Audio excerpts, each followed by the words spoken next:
सिवान जिला बिहार के सिवान जिला का ये भगवानपुर प्रखंड का मुख्यालय से कुछ ही दूरी पर स्थित है साध बाबा का समाधि, जो कि औरुआ गांव में पड़ता है और गांव से बाहर है। और आइए हम जानते हैं इनके बारे में कि क्या विशेषता है। यहाँ हमेशा आप देख सकते हैं कि शुक्रवार को और सोमवार को और यहाँ जो उपला होता है गोईठा पर, मतलब खीर भोजन चढ़ाया जाता है दूध और चावल का, सादा चावल का। और ये मानो या न मानो की बात है, यहाँ के लोग कहते हैं कि यहाँ जो भी मुरादें मांगी जाती है पूरी होती है। इसमें कितनी सच्चाई है यहाँ के लोग बताएंगे। जहाँ तक मानने न मानने की बात है तो वो व्यक्ति पर निर्भर करता है कि वो माने या न माने। तो हमारे साथ हैं डॉक्टर प्रोफेसर अमरनाथ प्रसाद, जो कि जयप्रकाश विश्वविद्यालय के जगदम कॉलेज में एचओडी हैं इंग्लिश डिपार्टमेंट में।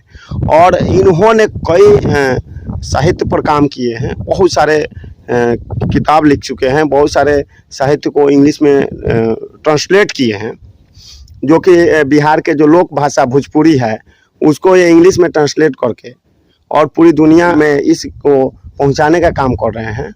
और हमारे साथ हैं, आइए हम जानते हैं कि साध बाबा में कौन सी ऐसी घटना घटी कि इतना फेमस हो गए। इन्हीं की जुबानी जानते हैं, क्योंकि इनके पिताजी भी यहाँ आते थे, बता रहे थे। जब रास्ते में मैं आ रहा था तो बोले कि मैं बचपन से यहाँ आ रहा हूँ। जानते हैं, तो आप बताएं साध बाबा के बारे में क्या मतलब। एक बार प्रेम से बोलिए साध बाबा की जय। बड़ी सौभाग्य की बात है कि मैं पैतृक गांव, मेरा औरुआ गांव है, बगल में है। मैं आज यहाँ आया हूँ। मेरे छोटे भाई अनुज है, ये हमारे लाल बाबू प्रसाद सोनी, ये दिल्ली में रहते हैं लेकिन आज आए हुए हैं।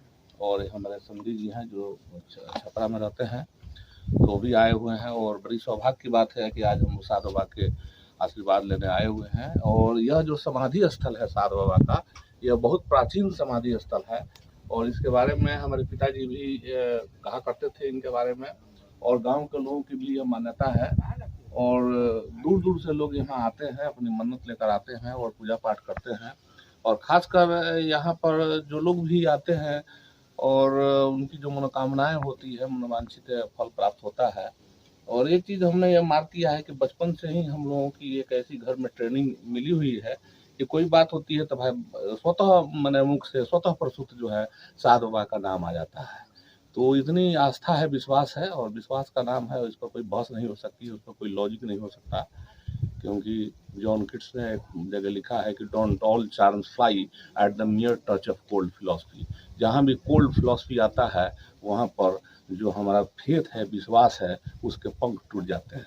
इसलिए ये एक बहुत बड़ी बात है। तो बहुत दिनों से हम लोगों का विश्वास है। अभी भी हम मार्क करते हैं कि कभी कभी कोई सामान हमारा भूल जाता है, तो जैसे ही हम साध बाबा का नाम लेते हैं और पता नहीं कैसे आधा घंटे 1 घंटे के बाद में अपने आप पता लग जाता है, हम कुछ मन में भावना आ जाती है कि वो यहाँ रखा होगा, वहाँ खोजते हैं मिल जाता है। कई बार हमने ये परीक्षित किया है। दूसरी चीज़ मैं रखता हूँ कि जैसे कोई बात हुई, कोई प्रॉब्लम में मैं फंस गया, समस्या में, हॉस्पिटल में है, कहीं है, और वहाँ जैसे ही बाबा का हम ध्यान रखेंगे, जय साध बाबा कृपा कीजिए, वो बड़ा ही अच्छा से सफल हो जाता है। इसलिए एक आस्था बनी हुई है। और मैं इतना ही कहूँगा कि भाई आप लोग भी इस जगह पर आइए, और बहुत ही रमणीक जगह है, गांव से थोड़ा दूर हट के है। और इस संदर्भ में हमारे छोटे भाई हैं, इनकी भी कुछ मंशा है, ये कुछ बतलाएंगे। आप बताइए। जय साध बाबा की।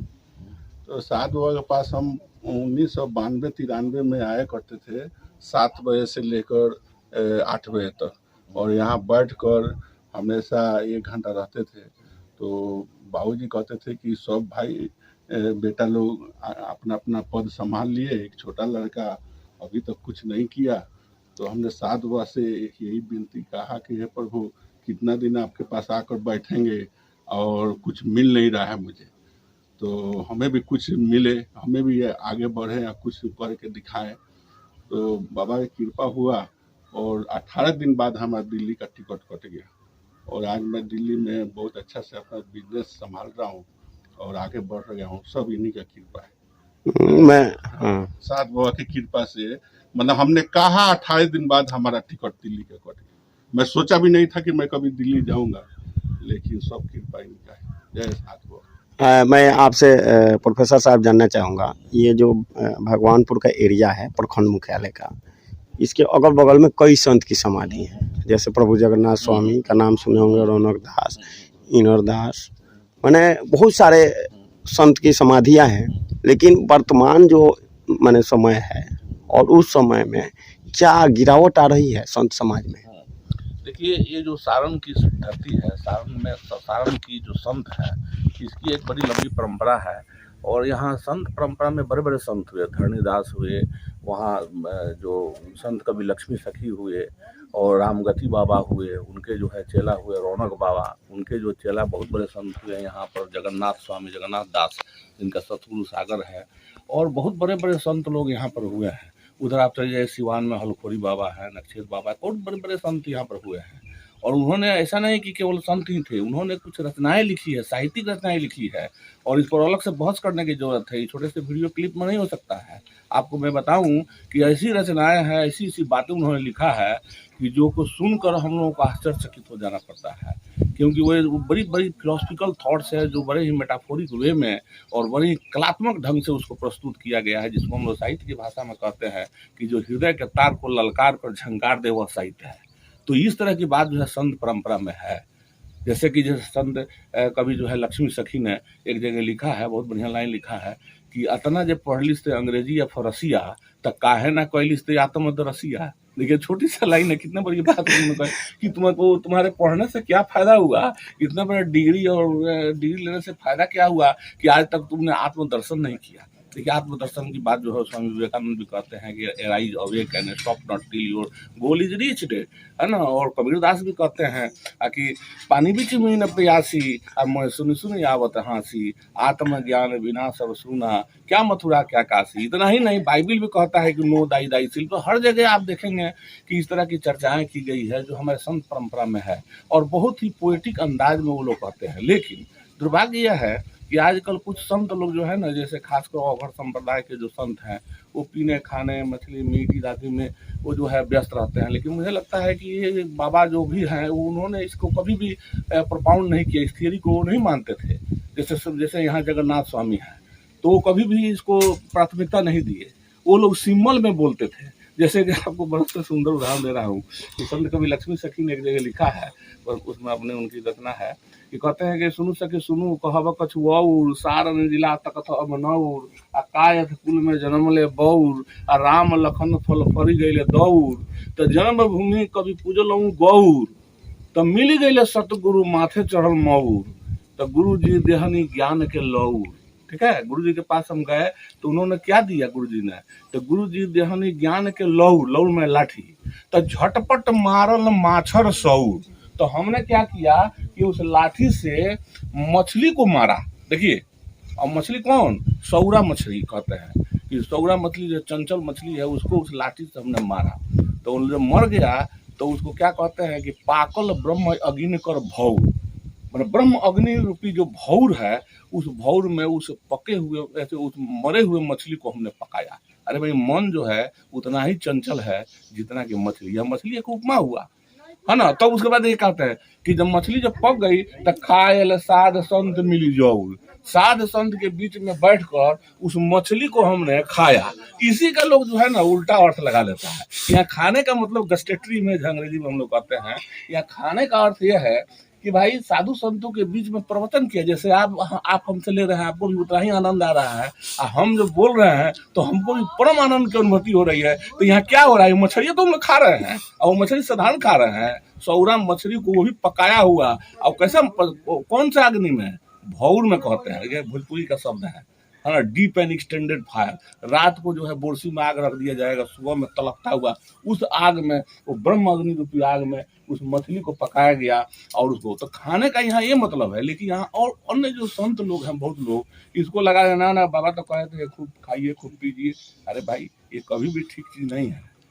तो ये चीज हम देखते हैं कि संत में गिरावट आई है, और इस पर थोड़ा सा इस पर बहस होनी चाहिए। इस पर ज्यादा हम बहस भी नहीं करेंगे। एक छोटी सी सवाल है, हाँ, ये जो आप काम कर रहे हैं, इकलौता है जेपी यूनिवर्सिटी में, मुझे लगता है कि जो संत साहित्य पर काम कर रहे हैं, जब तक इसका प्रचार प्रसार नहीं होगा, ये काम करने से क्या फायदा होगा? इसको प्रचार प्रसार के लिए क्या करना चाहिए? देखिए, हमारी अभी आने वाली जो पुस्तक है वो सारण के संत है, असल में मेरा मुद्दा वही है। अभी हम हाल में कुछ काम किए हैं, कुछ भोजपुरी संत साहित्य को हमने इंग्लिश में ट्रांसलेट किया है और इसी प्रोसेस को हम लोग सारण के कई जो है मठिया पर गए हुए हैं और वहाँ से जो पांडुलिपियाँ हैं उसको हमने कहीं कहीं बहुत जगह से जो दुर्लभ पांडुलिपियाँ हैं उसको मैंने इकट्ठा किया है। ये मुझे मेरा बहुत बड़ा सौभाग्य है और उसको मैं पढ़ भी रहा हूँ और उसकी बारीकियों को मैं लिख रहा हूँ। तो आने वाली जो पुस्तक होगी उसमें आप इसको डिटेल से देखें। खासकर युवाओं को आप क्या संदेश देंगे? युवाओं को मैं यह संदेश दूंगा कि देखिए, जो भी संत लोग हैं वो लोग एक बहुत बड़ी बात कहते थे कि गुरु के बिना ज्ञान के और गुरु के बिना सानिध्य में जाए हुए आपका कल्याण नहीं हो सकता। जैसे अभी भी एक पद अभी जो बोले उसमें क्या कहेंगे, गुरु जी ज्ञानी ज्ञान के लौर, अरे ज्ञान की लाठी दिए। लेकिन आजकल दुर्भाग्य है कि आज के जो मॉडर्न युग के जो बच्चे हैं वो गुरु को मानते ही नहीं है, गुरु सेवा में भी नहीं विश्वास करते हैं और उनके प्रति गुरु के प्रति आदर सम्मान की भावना खत्म हो गई। आज भी जो लड़के गुरु के प्रति आदर सम्मान दिखाते हैं उनके प्रति जो भी गुरु हैं वो उनके प्रति ज़्यादा उनका प्रेम और ये रहता है और वो आगे बढ़ते हैं। इसमें युवा ही दोषी हैं या शिक्षक भी दोषी हैं, क्योंकि बाजारीकरण हो चुका है शिक्षा का? ठीक है, इसमें शिक्षक भी बहुत हद तक वैसे जो जिनको काम क्रोध बदलो मोह मात्सर्य से युक्त हैं, शिक्षकों को जो है उसको तो कहा गया है कि भाई सन्यासी होनी चाहिए, विद्यार्थी को सन्यासी होना चाहिए, शिक्षक को भी एक लैंप की तरह होनी चाहिए। जैसे कि रविंद्रनाथ टैगोर ने कहा है कि ये lamp can never light another lamp unless it continues to burn with its own flame, अर्थात एक दीपक दूसरे दीपक को तब तक नहीं जला सकता जब तक कि वह खुद न जले। तो टीचर का यह काम है खुद जलना। लेकिन आजकल दुर्भाग्य है कि बहुत से शिक्षक वैसे नहीं है, लेकिन ऐसा मैं नहीं कहूँगा, अधिकांश शिक्षक है। तो मैं चाहूँगा कि विद्यार्थी को शिक्षक के प्रति अपने गुरु का भाव होना चाहिए। ये मैं बचपन से ही मेरे अंदर ये भावना थी, जो मैं आज उस पद पर हूँ उसका कारण ये है कि ये साधु बाबा की कृपा है और गुरु का आशीर्वाद है। हर लोग गुरु किसी रूप में थे, इस गांव के भी गुरु हमारे थे, यहाँ पर वकील मास्टर साहब थे, यहीं पर घर है, बचपन में हमें पढ़ाते थे। बाद में हम जब शहर में गए तो प्रोफेसर उदय शंकर रुखैयार्स के सानिध्य में रहकर हमने काम किया। तो गुरु के साथ रहने का मुझे मौका मिला, उनको सेवा करने का मौका मिला और तब जो है मुझे कुछ प्राप्त हुआ। इसको मैं युवाओं को ये संदेश देना चाहता हूँ कि भाई छात्र और जो शिक्षक के बीच में जो नाता है उसको वो बरकरार रखें। क्या नाम है आपका? कमलदेव सिंह। अच्छा, ये सात बाबा के बारे में आपको कुछ जानकारी है? हाँ, जानकारी है। क्या बताइए, थोड़ा शेयर कीजिए। सात बाबा जो है सो बहुत जगता है। हाँ हाँ। किसी की मनोकामना पूर्ण करते हैं पूजा करने से, सेवा करने से। जो भी आता है खाली नहीं जाता है इनके दरबार से, सच्चा दरबार है। आज तक हम लोग के होश के पहले का ही इनका समाधि है, लेकिन जो भी आया अपना मनोकामना पूर्ण कर दिया। इसमें साल में 25-60 हजाम भर होता है। अभी 4 दिन पहले 8 हजाम बीता हुआ है, फिर आ रहा है। आप कितने सालों से यहाँ आ रहे हैं? हाँ, हमारे यहाँ 30 साल से जा। हम बराबर एजा स्नान करते हैं, बाबा का पूजा करते हैं। आप पुजारी हैं? नहीं, पुजारी हम नहीं है, पूजा करते हैं, जल चढ़ाते हैं। पुजारी इसमें अलग है। इंजीनियर साहब, आप यहाँ मैंने कब से आ रहे हैं, कितने साल से? देखिए, मैं पहले तो साधु बाबा को मैं चरण वंदन करूँगा और मैं रियली में तो पैदा यही हुआ हूँ, नहीं तो साधु बाबा को तो मैं अपने यादाश्त जब से हमने होश संभाली है तब से हमने इनको देखा है। और मैं साधु बाबा हमारे बहुत पूजनीय और बहुत जगता है। इनकी श्रद्धा, इनकी मतलब इनकी ख्याति दूर दूर तक भी अब फैलने लगी है। इनके बारे में कोई ऐसा यूनिक चीज़ बताइए जो लोग नहीं जानते हों। यूनिक चीज़, मैं देखिए, मैं प्राइवेट जॉब करने वाला लोग हूँ, स्टेबल नहीं हूँ, ठीक है ना। तो मैं बोलता हूँ कि एक दिन मुझे ऐसा लगा भैया 4-6 महीना हम घर रह गए थे, नहीं ये कोरोना पीरियड में। हाँ। अभी जो कोरोना का ये है तो उसमें मुझे लगा क्या कि अब मतलब मैं क्या, मेरे पर लाइबिलिटीज़ हैं, समझ रहे हो ना आप। तो मैं यूं ही थोड़ा सा विचलित हुआ करता था। फिर आप आए तो मैं देखा अपने, मैं इधर ही था। फिर मैं आया और बाबा को बड़ी हृदय से प्रणाम किया और बोला, हे बाबा, ये ज़िंदगी इतनी कष्ट है, आप व्यवस्था नहीं करते हो तो जीने का कोई नहीं। लेकिन मैं क्या बोलूँ, फिर एक बार प्रणाम करूँगा, मैं क्या बोलूँ, विदाउट एनी मतलब बिना कुछ हुए मुझे कॉल आता है, भैया मैं हृदय से कहता हूँ, मुझे कॉल आता है, कल बुलावा आती है कि शशिकांत जी, हाँ क्या कर रहे हैं, तो मैं बोला घर में हूँ भाई। सर जी मैं तो घर में हूँ। नहीं आप आ जाओ फलाने जगह ना, आप मेरा एक साइट देख लो। मैं किया, कल वो समाप्त हुआ। तो शारदा बाबा का तो मेरे तरफ से भी दिल से बहुत बहुत धन्यवाद है। और फिर हम मतलब बहुत ही लगाव रखते हैं, बहुत दूर दूर तक ख्याति जा रही है, जिसे भैया ने बताया अष्टजाम वगैरह होते रहते हैं। तो एक बार हमारे प्रेम सर से- हैं आस्था, इसके लिए तो आ गए ना। हाँ? जी, तो हम तो बराबर आते ही हैं। हाँ, मतलब वही चीज है ना, लगाव है। हाँ हाँ, हम लोग तो कुछ भी होता है जरूर आते हैं जी, लगाव अरे है। तू कहा होता रहा तार बाबू जी बाबू आवस, से सब लोग आते हैं। तार बाबू जो समय में आवस के जब की खाली माटी के थे। हाँ ठीक हाँ है? जी, जी, धन्यवाद। हाँ। एक बार प्रेम से बोलिए साध बाबा की जय।